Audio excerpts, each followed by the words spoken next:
Намар бол манай гэр бүлийн хувьд бол хамгийн тийм гайхалтай тэмдэглэгчтэй үйлрэл байдаг. Манай гэр бүл бол одоо олон жилийн турш намар болгон заавал агаарт салхит гарч тэгээ байгалийн яг энэ ард харагдаж байгаа шиг ийм гоё өнгөнд өөрсдийнхөө гэр бүлийн зургийг авахулдаг. За тэгээд та бүхэнд яг иймэрхүү үед зураг авахдаа анхаарах нэг 3 хүн энгийн зөвлөгөө өгч. Тэгээ энийг дагаад үзэх юм бол та бүхний бас зургийг чинь үг үзэмж бас жоохон сайжрах болов уу гэж найдаж байна. За тэгээд цөмөрөө надтай хамт зураг аваад тэгээд энэ 3 зөвлөгөө дагаад хийгээд үзээрэй.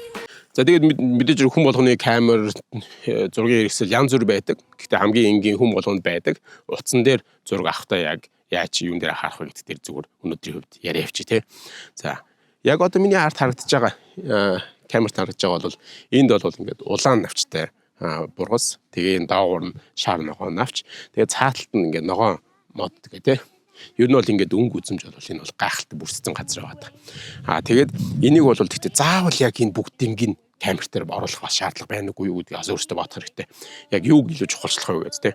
Тэгэхээр бидний түгээмэл гаргадаг алдаа юу вэ гэхээр өмнө би бас 5 мөгтийн аялал дээр ярьжсэн. За энэ зогслоо камераа чиглүүлээд шууд ингээ зогсож байгаа дарчдаг. Ингэн гут нөгөө хамгийн энгийн бөгөөд хамгийн одоо өөдрөгтэй гэх юм уу. Тэмхүү зураг үүсдэг. Тэгвэл энийг яаж сайжруулж болох вэ гэх юм бол 3x дээрээ тавиад crop load тий. За одоо ингээд энэ хэсэгтээ улаан мод, энэ хэсэгтээ шар мод гээд холиод ингээ авч. Ингээд зохиомжийн хувьд ч гэсэн кадр нь дүүрээд ороод ирнэ. Тэгээ бид нар юу авах гэж байгаа чухалчлаад яг мэдээж ингээд гой хүндээ байна гэдгийг ингээд ерөөд нь авчих тэр тэнцээ нөгөө яг хүний анхаарал төвлөрөх гол зүгүүд байхгүй болчих тэр зураг одоо нөгөө зохиомжийн хувьд жоохон ойлгомжгүй юу илэрхийлэх гэсэн тодорхойгүй болчихдог. Тэгэхээр хамгийн түрүүнд зохиомжийн илэрхийлэлээ тодорхой болгоод яг гол объектоо олоод тэрэндээ анхаарлаа хандуулах. Дараагийнхан зөвлөгөө болонгуудаа 2 охинтойгоо хамт нийлээд охтуудынхын зургийг авангаа бас харуулъя тий. За охтууд нааш өрөөдөр. Одоо миний өгөх зөвлөгөө болонгууд зураг илүү зохиомжтой байлгая. За яг дахиад нөгөө түрүүнийхэн жишээг аваад зураг аваад үзүүлээ тий. Ийм гоё газар хүрээд ирлээ.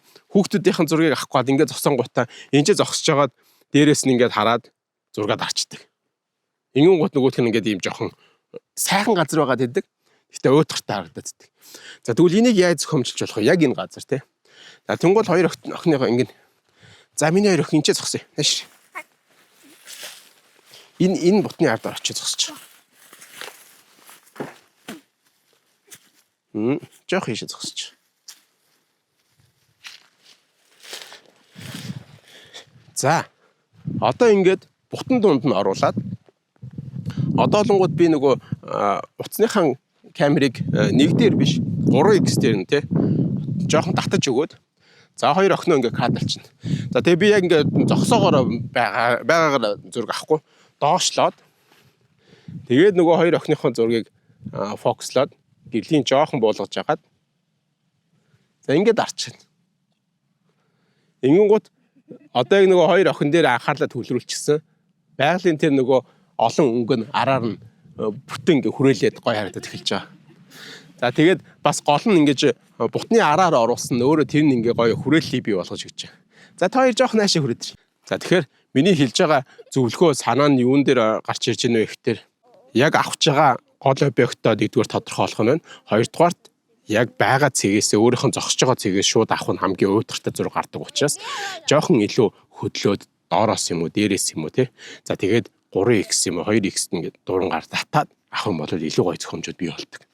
За одоо тэгэхээр дараагийнх нь зөвлөгөө гэх юм бол нөгөө авах гээд байгаа газрынхаа бид нар яг доор нь очиж зогсчдаг штеп. Түрүүн бол би арай ялан тэрэндээ илүү ойрхон зогсож зургийг аваад байгаа. Гэтэ юм болох нь яг доор нь очиод тэнцээ тэрийг тод харуулах гээд байгаа биш. Заримдаа тэрийг холоос арт нь яг жижиг бэкграунд болгож оруулах юм бол гол объект наанд нь тодтогч өгөөд тэгээ арт нь байгаа объект ч гэсэн хасаргаж чимэг болгож оруулж өгөх ийм боломжтой гэсэн үг. За одоо энэ дээр бид яг нэг л юмыг артталт нь бэкграунд болоход олон жишээгээр харуулдаг байгаа санаа нь харьцуулж харахад илүү ойлгомжтой болох гэж үзэж байгаа. За охтод нааш харж байгаа.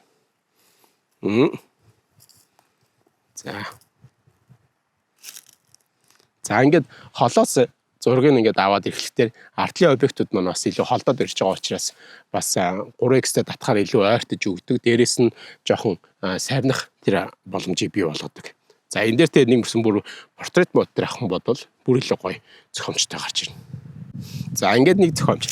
За тэгээд заавал бүх зургийг хүмүүсийн зургийг те заавал бүтэн биеэр нь оруулах шаардлагагүй. За жоох ойрхон зогсоорой. Үгүй ээ, хоорондоо ойрхон зогсоо.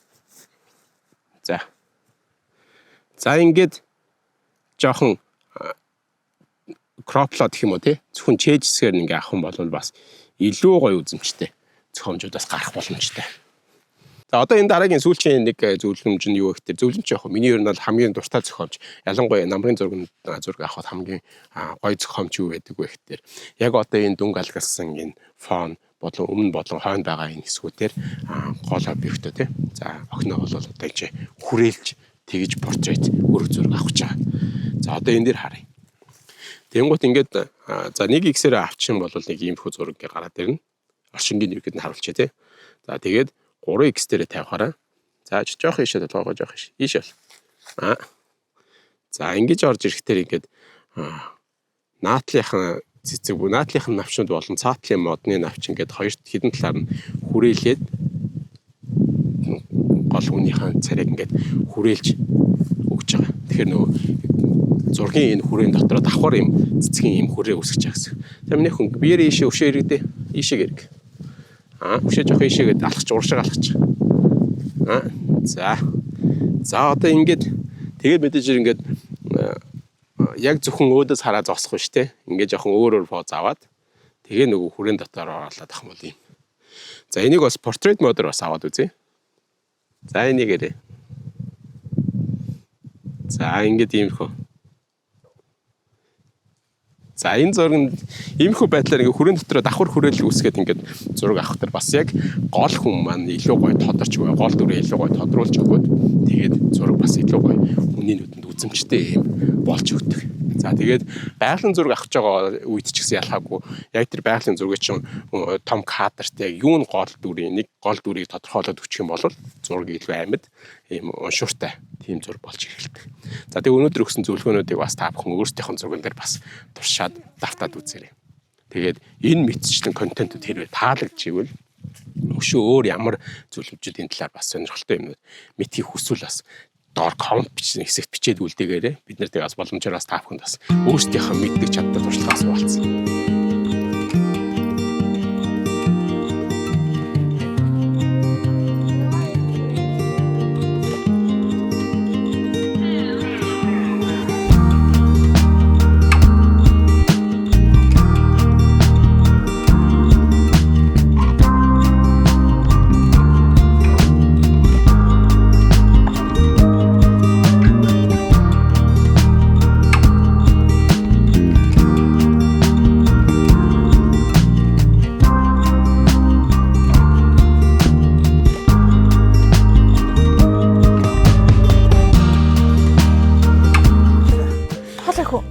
Орой хоолой.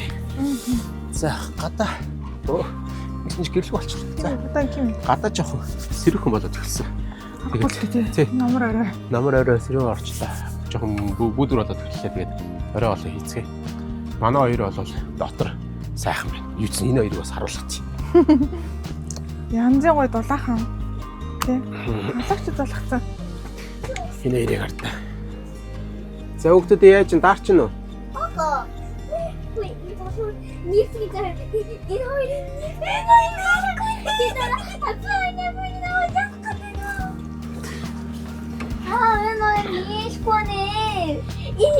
niet.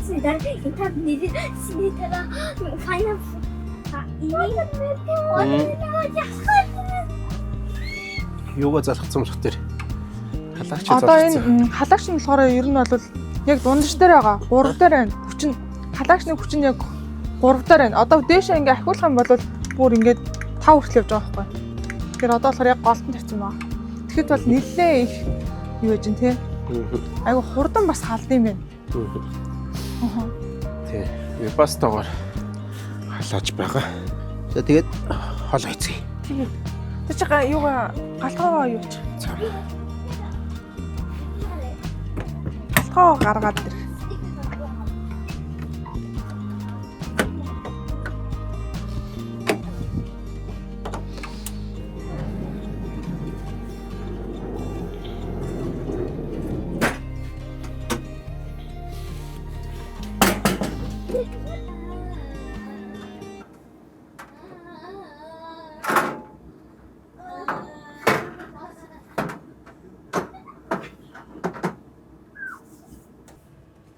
За ямар гал их үү? Стейк өнөөдөр тий? Окей. За мачата стейк хийхээр байна.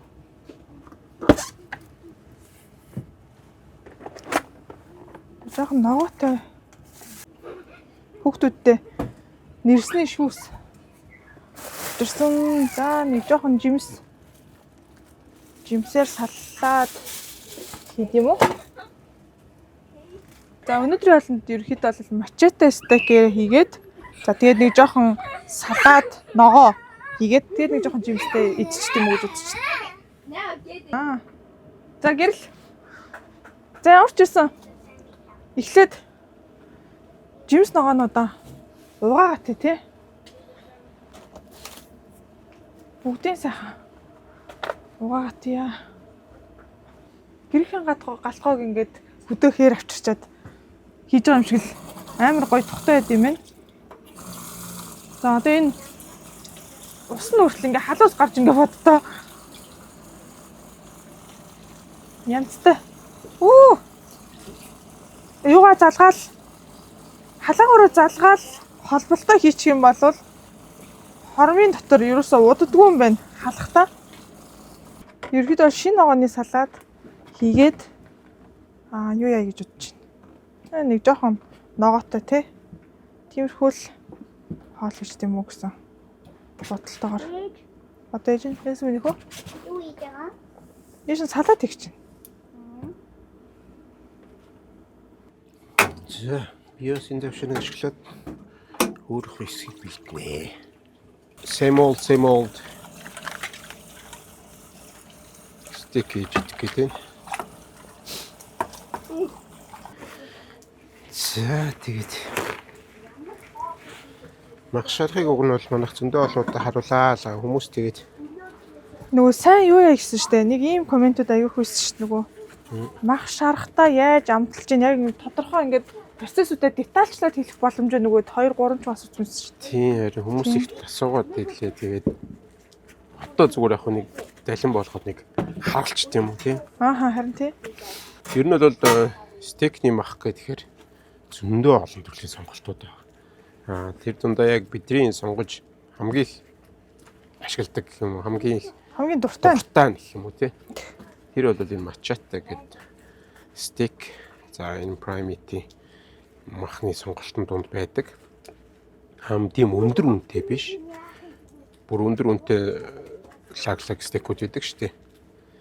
Тийм биш. Тэгтээ маш гоё хамттай болдог. Ийм төрлийн стейк байгаа. За тэгээд тэрийг хийж байгаа аргаасаа аргач гэртээ өөр юм чинь хамгийн энгийн болдог стейк баггүй. Өөрөө нэмхэн учраас бэлтгэхэд их амархан. За тэгтээ анхаарах нэг хитгэн зүйл байгаа. Тэрийг нь дуртай авчтэй.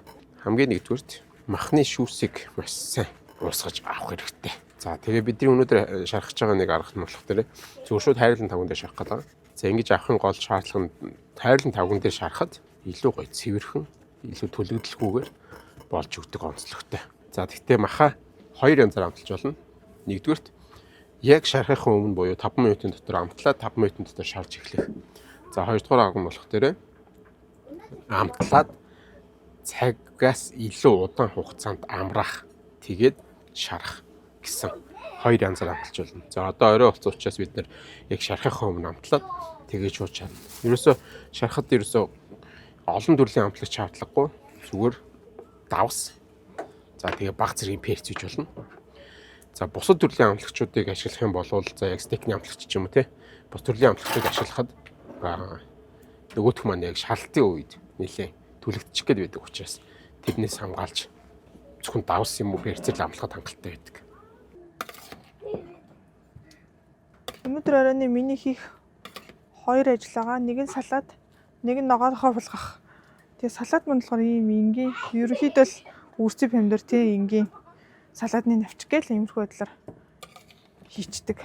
За тэгээ энд нь болохоор чихэрлэг төмс жигнэж гин. За тэгээд уугнаа маха болгочих юм бол манай өнөөдөр оройны хоол ингээд бэлэн болох нэ. За хоолоо тавглаад ямар ах нь харуул. За тэгээ стейк хийхэд дараагийн нэг анхаарах хэрэгтэй юм нь юу вэ гэхээр хайруулын тавг. За хайрлын тавг нөгөө наалтдгүйгээд янз бүрийн одоо наалтдгүй гэсэн тавгнууд байдаг шүү дээ нэмгэн. Тэр хайрлын тавган дээр стейк шахаад бол тохиромжгүй. Хамгийн тохиромжтой тавг бол ийм одоо энэ чинь cast iron гэдэг чинь юу вэ? Ширмэн тавг гэдэг тийм. Ийм хайрлын тавг ашигладаг. Энэ дээр энэ өөрөө ингээд маш сайн халж өгдөг. За дээрэс нь халууны машин ингээд хадгалж өгдөгөөрөө давуу талтай. Тийм учраас стейк шаргаж байгаа тохиолдолд бол хамгийн тохиромжтой байдаг.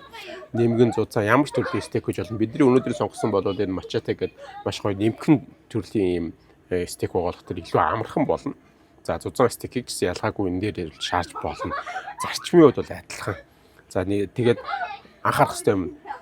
Cast iron буюу ийм төрлийн ширмэн хайрлын тавг ашиглах нь. За тэгээд дараагийнх нь нэг том анхаарах хэрэгтэй юм болохоор ашиглаж байгаа тос. За амархан шатдаг нөгөө smoke point гэж байдаг шүү дээ. Шатаад хамархан ууршдаг тэр төрлийн тосуудыг бол ашигладаг хамгийн өндөр температур тэсвэртэй тийм тосуудыг ашиглах шаардлагатай байдаг. Гэхдээ за эхлээд бол ямар ч плетгээ асаагаад энэ юугаа хайрлан тавгаа маш сайн халаах хэрэгтэй. Шарахаас өмнө яг энэ төрлийн хайрлан тавыг бол тосоо хийхээс өмнө бүр хайрлан тавгаа маш сайн халааж агаад халсныхан дараад нь тосоо хийгээд за тэгээ тос халсны дараа маха хий. За энийг бол хийж алдаж болохгүй. За яг иймэрхүү cast iron гэдэг ийм ширмэн ийм хайрлан тавг дээр хүмүүсийн гайхдаг нэг алтан болонгууд бусад хайрлан тавгтай адилхан тэгээ плетгээ асаалаа 50 гутаа тосоо хийгээд шууд юма хийгээд халаахын хүлээгээд идэг. Тийм бол энэ маань шууд наалтдаг. Хайрлан тавг нь өөрөө сайн халж өгсөй дараа тосоо хийгээд тэгээ дээрэс нь маха хийх юм бол ямар ч асуудалгүй ерөөсөө наалтдаг. За дээрэс нь эхний ээлжинд маха хийчээд яг болоод эхлэх дээрээ авахд наалтхаа болчдөг. Эхлээд хийчингуудаа шууд буцаад авах гингууд бас наалтаад байвал тэр маань арай бэлэн болоог байна л гэсэн санаатай. За эхлээд юуц ингээд хайрлан тавга халаагатай. Стейк шахахад хамгийн тохиромжтой тос бол уг нь бол авокадогийн тос гэдэг юм билээ. Тэгээд бас авокадогийн тос авах бол өнөөдөр завдал гарсангүй. За манай тос маань халдсан учраас сүүлийн байдлаар нэг удаа махныхын шүүрсийг аваад за эхний ээлжинд бол энэ хоёрыг шарыг гэж бодож байна. Дараад нь тэр уртыг нь тий. За тэгээд давсаа бол иймэрхүү бүхэн ширхтэй давс сонгуул их зүгээр. Жамц давс ер нь бол би бол сонгох дуртай.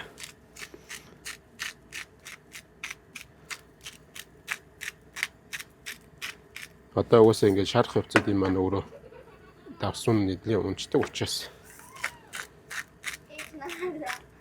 яг шарахын өмнө 5 минутын дотор ингээд амталж шарж чадах бол давс ингээд гайгүй ичээд ийм нэмгэн ч гэсэн хамаагүй гайгүй дээ.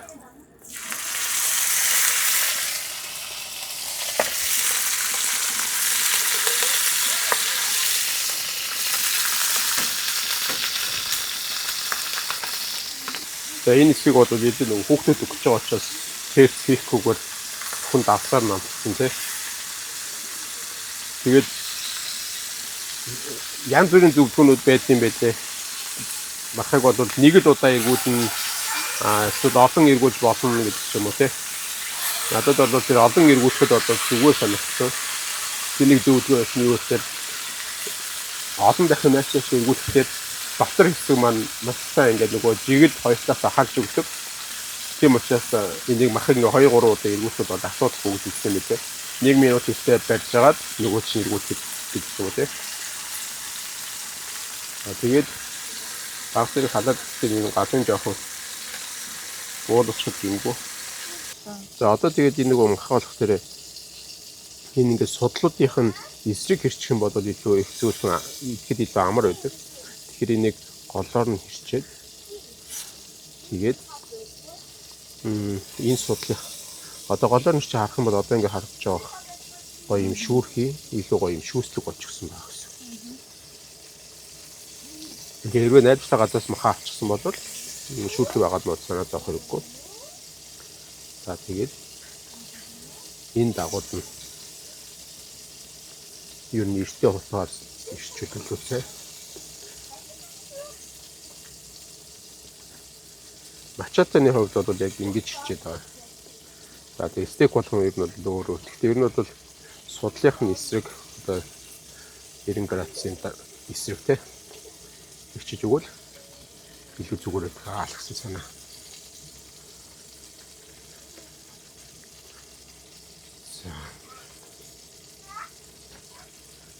За ингээд. За тэгээ харах юм бол юм гоё болоо. Шүүрхээ болчихсон. За энийг амсч үзье.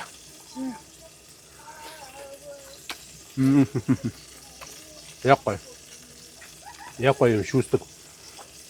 Тэр чиркэн зүрхс учраас юм зөөлхөн ам ботраатай салж байгаа. Ийм гоё бүс мана. Махныхаа ингээд нөгөө шарсан энэ тостой шүүстэй хэсэг дээр нь бол ингээд сонгон сармас бас шарчж болно. Тэгээд энэ зүгээр өөрөө гоё махныхаа гоё ач болоод өгчдөг. Тэгэл энийг хажууд нь тавглаад итгэл бас зүгээр гэсэн үг. Зороо бол ийм тавглаад юм хөдөлтэй. За. Идэх. Where did it go? The warmth and the smoke when we were standing in the parking lot. Your mother used to swear a lot. I got gum in my head, a crowd in my head, but you helped me filling in the blanks. I knew just where your mind was at, but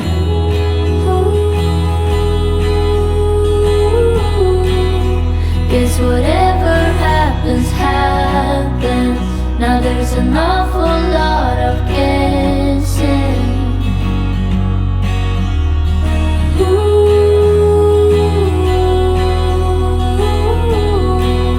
Say one thing we have in common. It's like my teachers cannot stop it.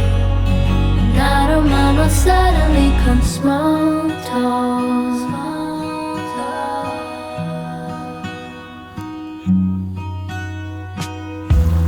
Why the facade? To piecing apart back when your brother used to play guitar. We steal his songs and call them ours. Now gone, we got in between. Never closer than how you've been, and I question my own sanity. If none of it was ever real, 'cause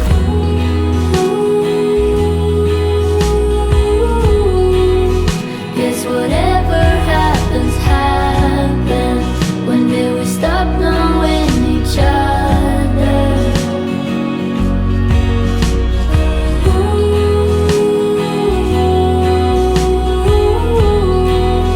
Say one thing we have in common. It's like my teachers cannot stop it. I don't mind how suddenly comes small talk.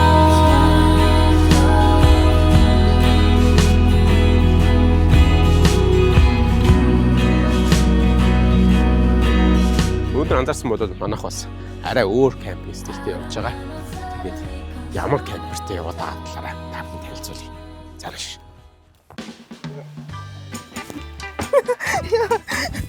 За. Өнөөдрийн манай камп юм байна. За тэгээд ямар ч ороод эхлээд галтгооны хэсэгтээ танилцъя. Окей, за харж байна уу? За эндээс энд юу байгаа вэ гэхээр хөргөгч болон бусад юм агуулах хэсгүүд энэ хэсэгт байгаа. За одоо ингээ харах юм бол за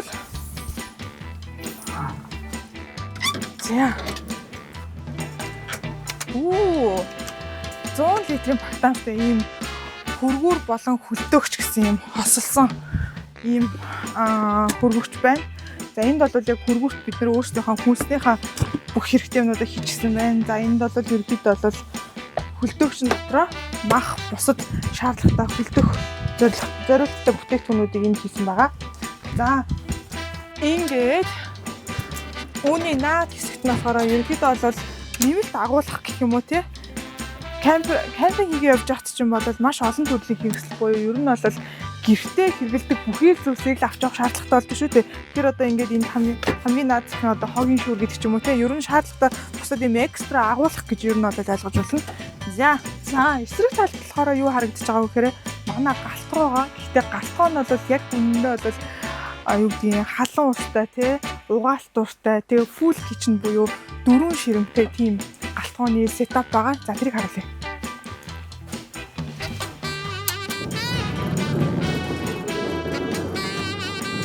Вау. За галтгооны хэсэг. За түрүүнд ярьснаар ерөнхийдөө бол яг энэ 4 ширэмтэй галтгоог бол яг full kitchen гэж явдаг. За иймэрхүү байдлаар галтгооны хэсгийг гаргаад ирчихэж байгаа. За энэ бол манай хатаагч хэсэг байгаа гэсэн үг тий. За тэгээд эндээс шууд халуун хүйтэн усаа ингээд шууд хэрэглэх боломжтой угаалтар хэсэг байна гэсэн үг. За тэгээд энэ шигээ харах юм бол за энэ хэсэгт бол хоолоо бэлтгэн. За нэмэлт хоолны бэлтгэлийн тавцсан. За тэгээд харж байгаа ерөнхийдөө бол хөргөгч болон галтгооны энэ хэсэг маань бол яг кампресээ шууд энэ гадна тал руу байгаа учраас магадгүй энэ юу гэдгийг кампинга засаагүй те зам зуур явж байхад гаргаж ирээд хоолоо бэлтгээд одоо цайгаа уух боломжтой байгаагаараа энэ бол маш гоё даваа талаа санагдаж байгаа.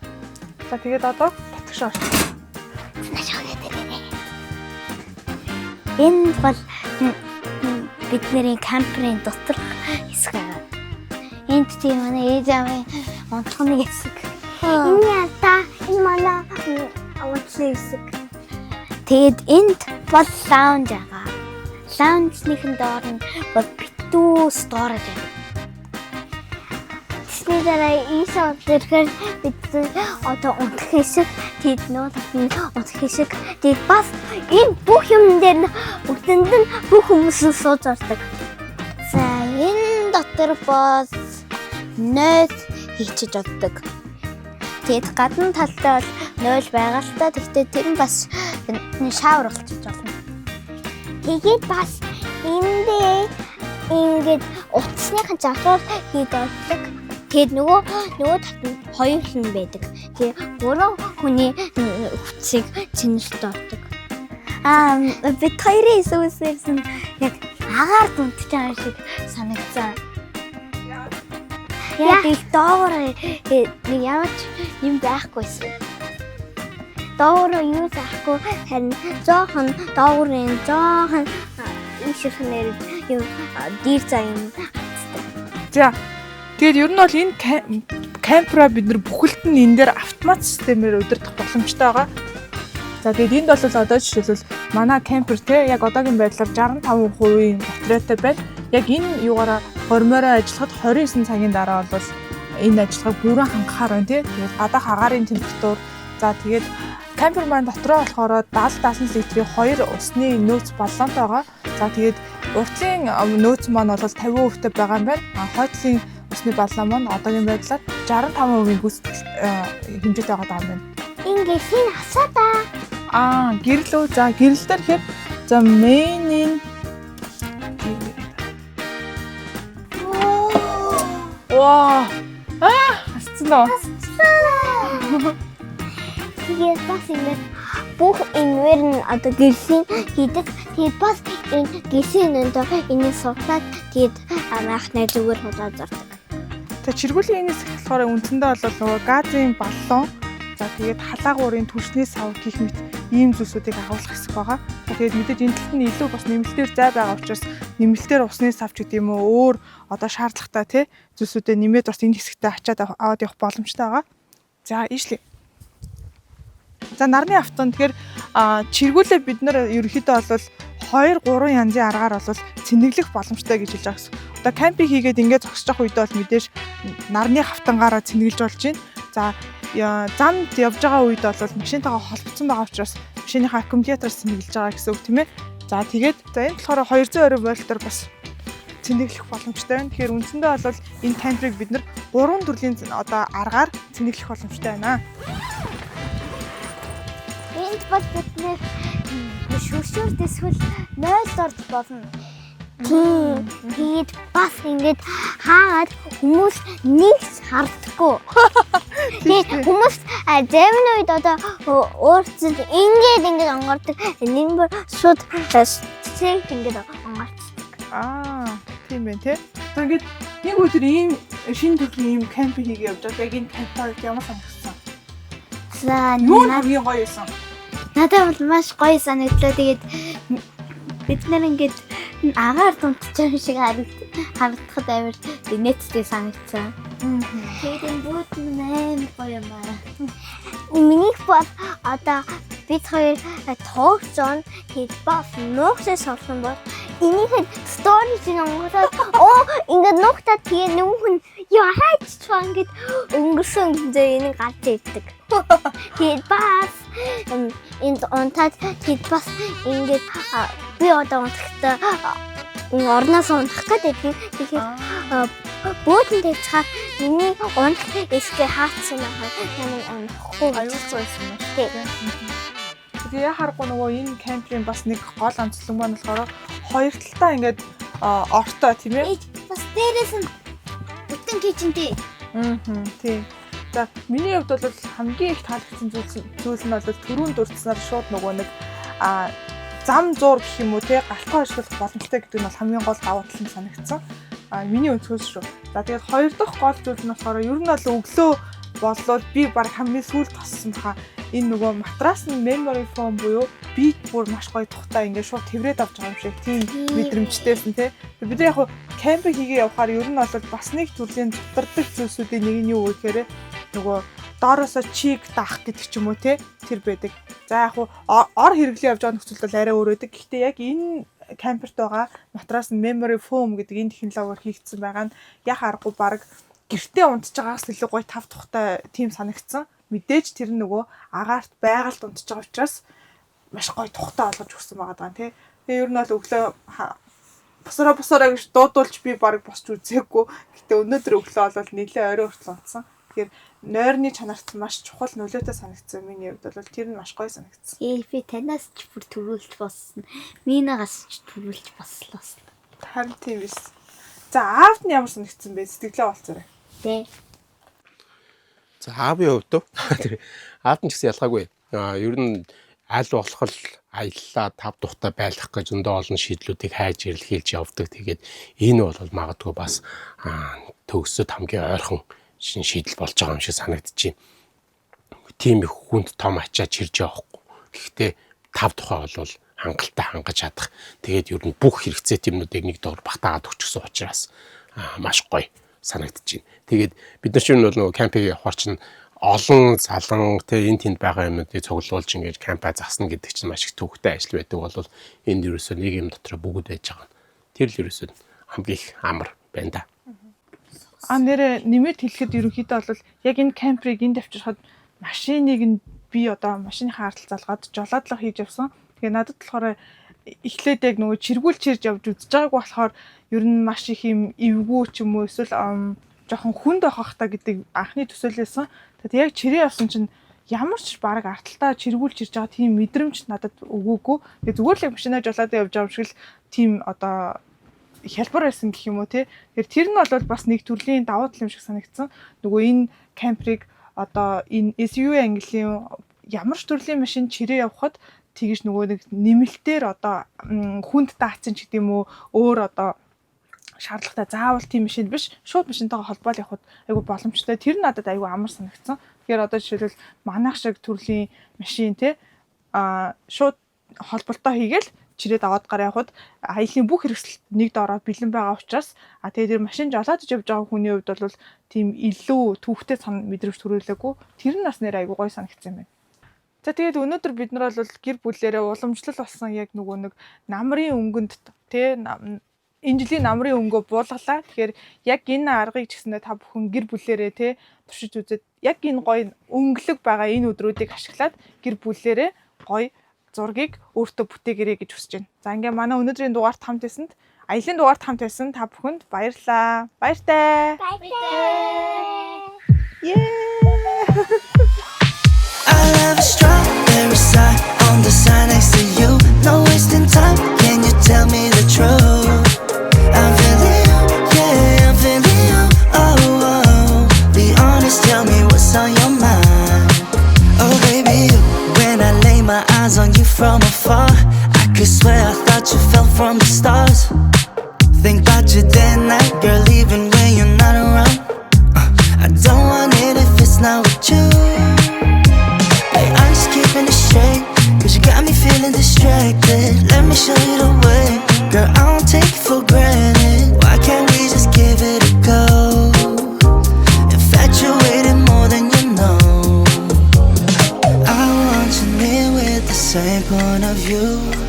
I'm always ready, so call me over. We're meant to be like the sun and the moon. I just want you to know I love a strawberry side on the side next